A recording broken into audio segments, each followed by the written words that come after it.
Ladies and gentlemen, the Southwood County Historical Corporation is proud to present the history of a once magnificent Wisconsin Rapids movie house in recognition of the 75th anniversary of the 1939 grand opening.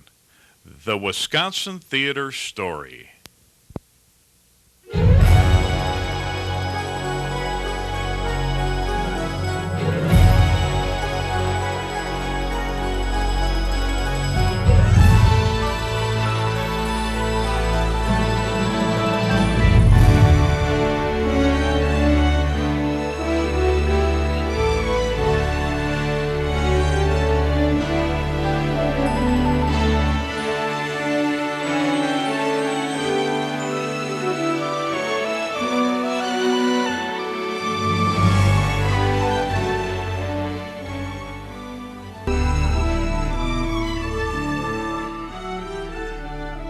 February 1st, 2014 was a typical winter day for this time of year. And now let's drift back 75 years to this date. The year was 1939, when at this very location, 235 West Grand Avenue, it was a far different scene as our vibrant community celebrated the grand opening of the beautiful new Wisconsin Theater. But now we are getting ahead of our story.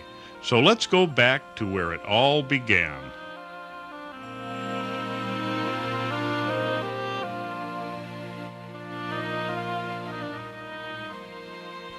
It was on July 18th, 1923, when Frank and Henrietta Eckhart arrived in Wisconsin Rapids from Minnesota and purchased the Palace Theater on 2nd Avenue South from Mr. Chauncey L. Reed. This was the Eckharts' first venture into the movie business in Wisconsin Rapids.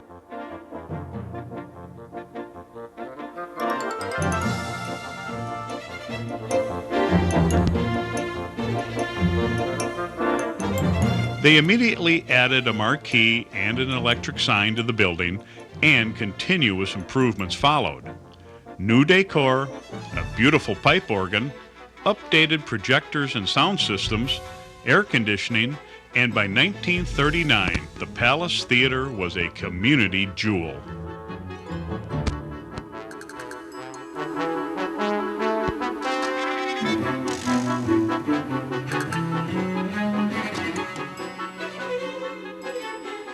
It was just 4 years after acquiring the Palace that the Eckharts purchased the Rapids Theater from Mr. P. Gruwell in 1927. And like the Palace, the Eckharts vastly improved the theater with creature comforts and technical excellence. Previously known as the Ideal, the Eckharts changed the name to Rapids Theater.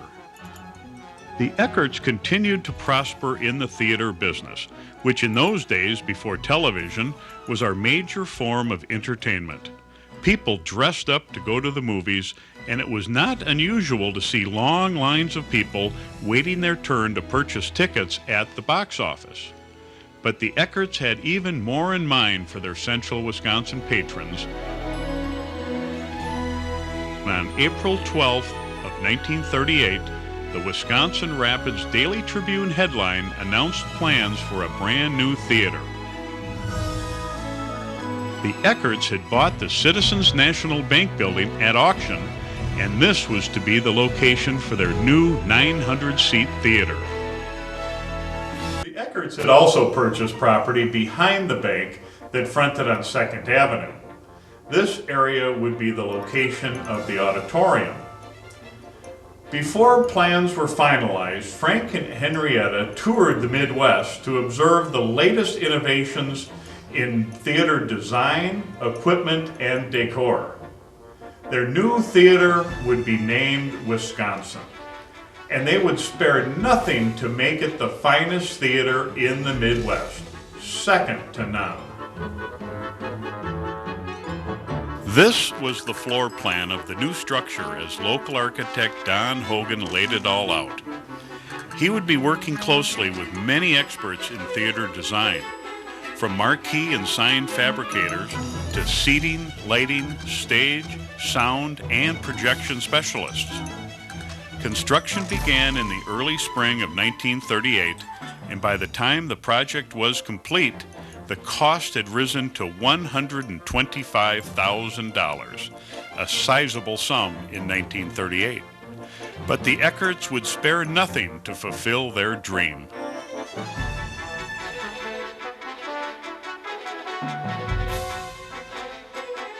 As the towering sign and marquee transformed the old Citizens National Bank, folks could only imagine what was taking place on the inside of the building. Finally, in late January of 1939, the first announcement appeared on the marquee.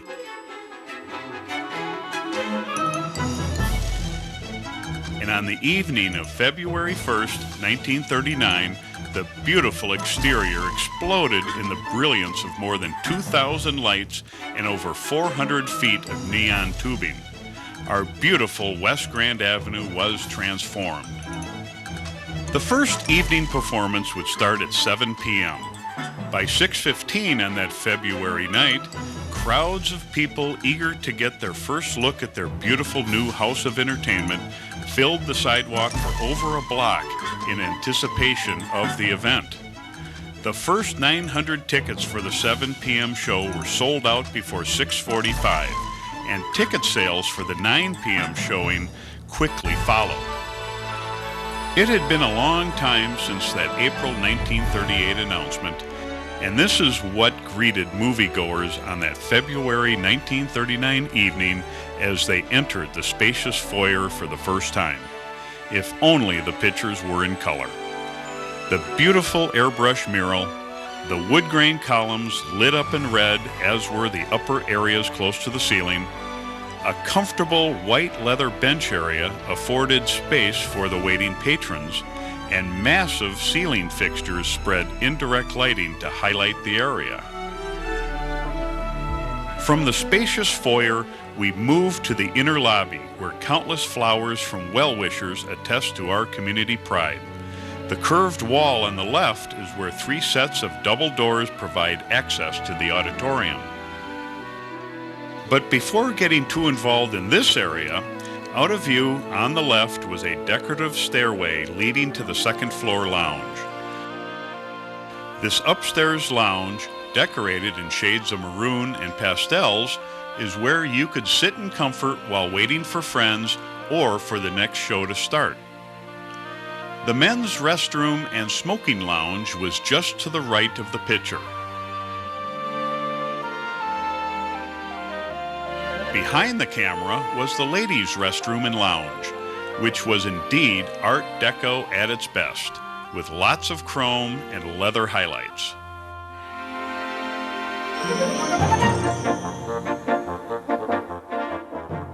Also off of the upstairs lounge was a cry room where parents with small children could enjoy a movie without disturbing others.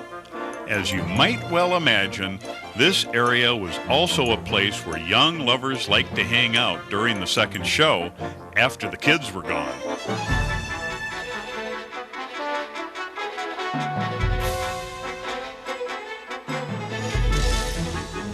Back downstairs on that opening night, Henrietta chatted with out-of-town friends as architect Don Hogan looks on. Can you imagine the pride that Frank and Henrietta must have felt as they first presented this beautiful theater to their central Wisconsin patrons? From the lobby, smartly dressed uniformed ushers took tickets and directed patrons to their seats. A curtain-covered door on the left led to a small basement where a direct current generator was located, which furnished power for the brilliant arc lamps of the projectors. The stairs at the far end of the lobby led to the office and the projection room. This photo, taken from the far end of the lobby, gives a better view of the furnishings.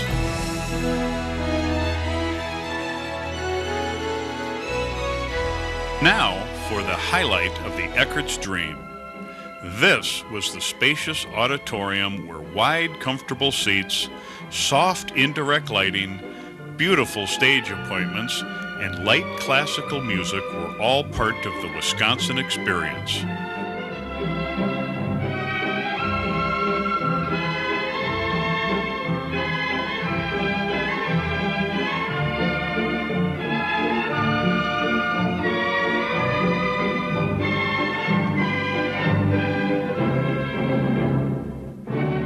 Honolulu was the opening feature that night, and while we can't show you the movie, the previews will do just fine.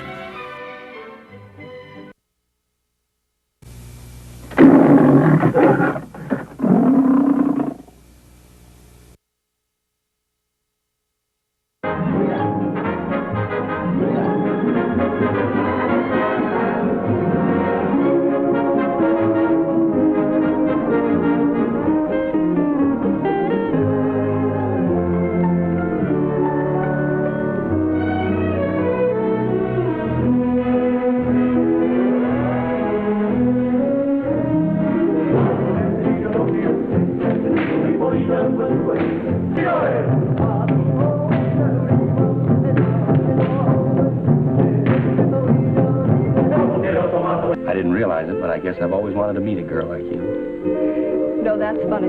My mother told me that someday I'd meet a man like you. Get up! Get up! Get up! Get up! Get up!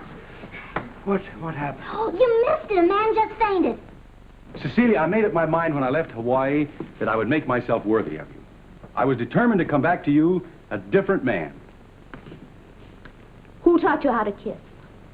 Mickey Rooney.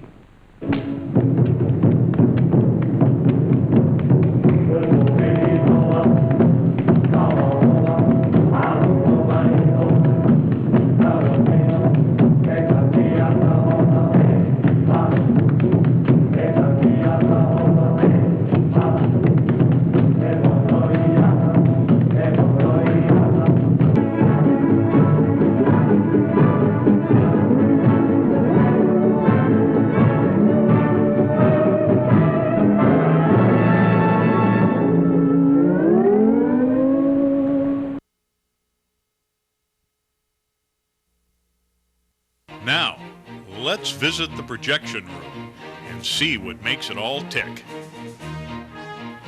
The equipment that put that beautiful picture and sound on the screen was absolute state-of-the-art, the best that money could buy.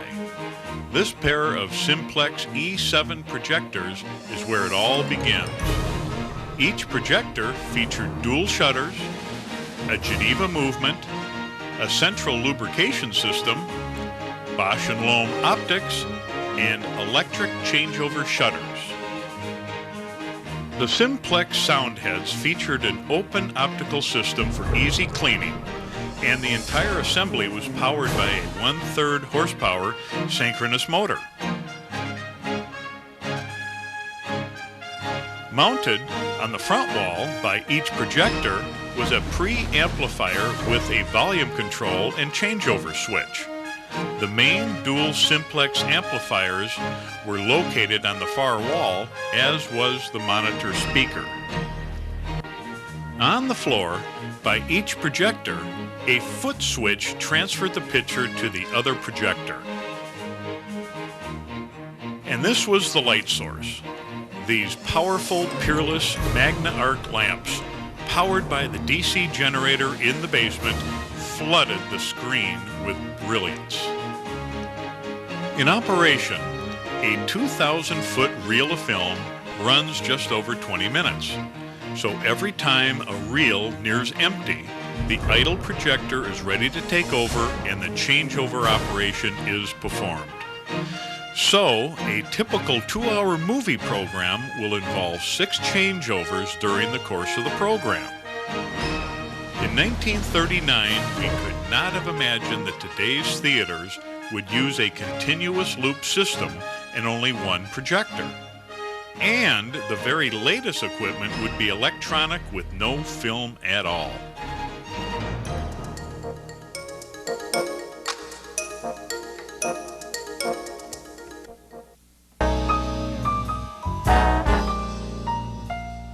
Now, back to the architect's floor plan for a look at one last area that we haven't yet covered.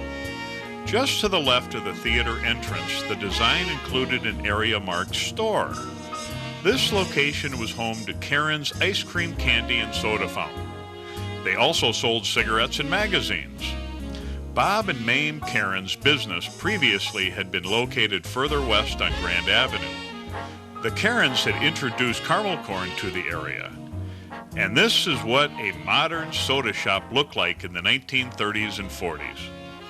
10 syrup pumps gave customers a wide choice of flavors. Or, if you were on a cheap date, for a nickel, you could spring for a Coke. Caramel corn was just a dime, but the Eckarts would not allow any food, popcorn, or drinks to be brought into their theaters. So, you were off the hook on that one, at least until after the movie. The three theaters continued to prosper. In 1939, the Wisconsin Theater was voted one of the top 10 movie theaters in the United States. Out in Hollywood, Mickey Rooney is shown reading all about it in the Wisconsin Rapids Daily Tribune. Then suddenly, in the fall of 1940, Frank and Henrietta divorced.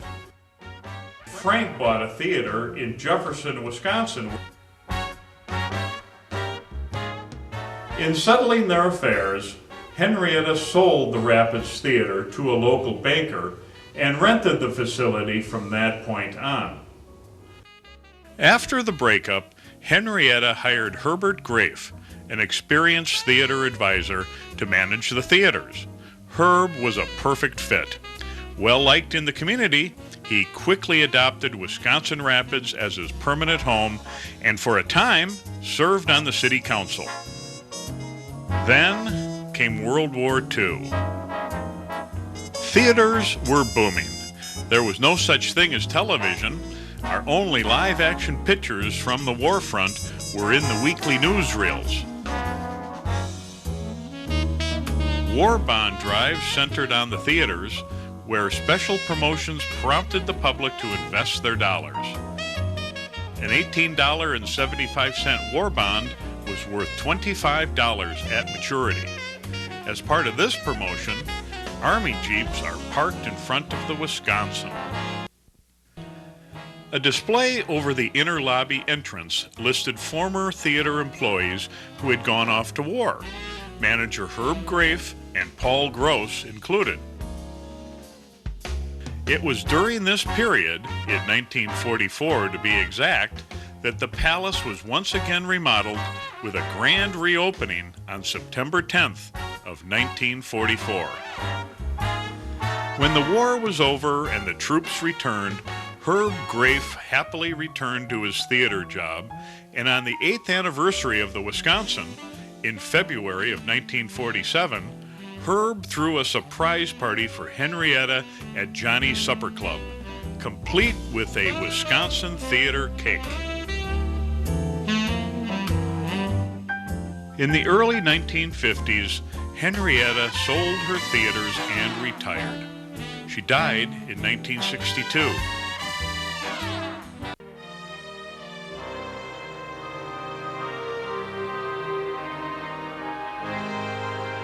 As television took over, once proud movie houses all over the country, like the Wisconsin, could not survive.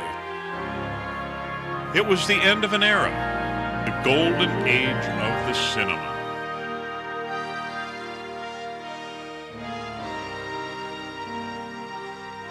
So, what happened to this once magnificent structure? As television took over a major part of the entertainment industry, larger theaters could not survive. Several subsequent owners of the Wisconsin tried to save the theater by cutting overhead, even to the extent of removing the beautiful sign and marquee, but to no avail.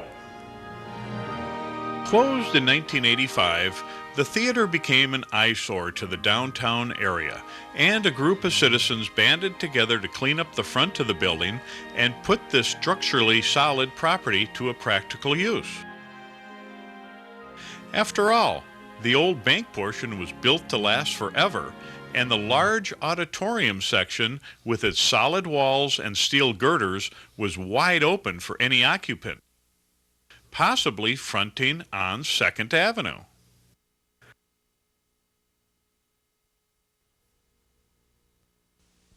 Then suddenly, all of these hopes were dashed when private money entered the picture and with the county paid to have the property demolished.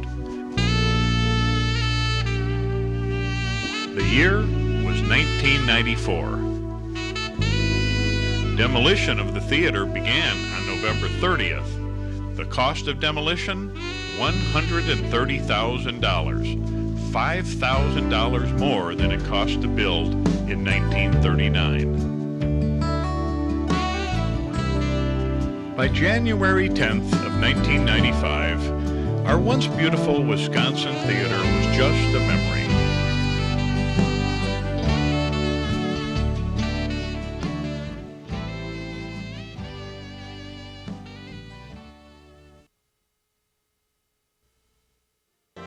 Today, as we pass this park-like open space, except for this video and historical records, future generations will never know of the past vitality of the area, what it was and what it might have been had this fine structure not been destroyed.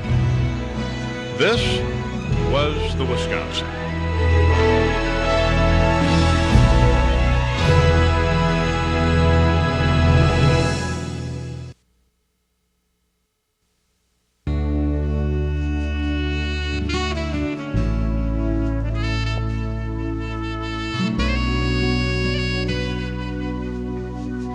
A grave marker in Forest Hill Cemetery shows Frank Eckhart, 1885 to 1975, and his wife Norma, 1905 to 1993. Henrietta died in 1962 at the age of 86. Her marker is in Calvary Cemetery.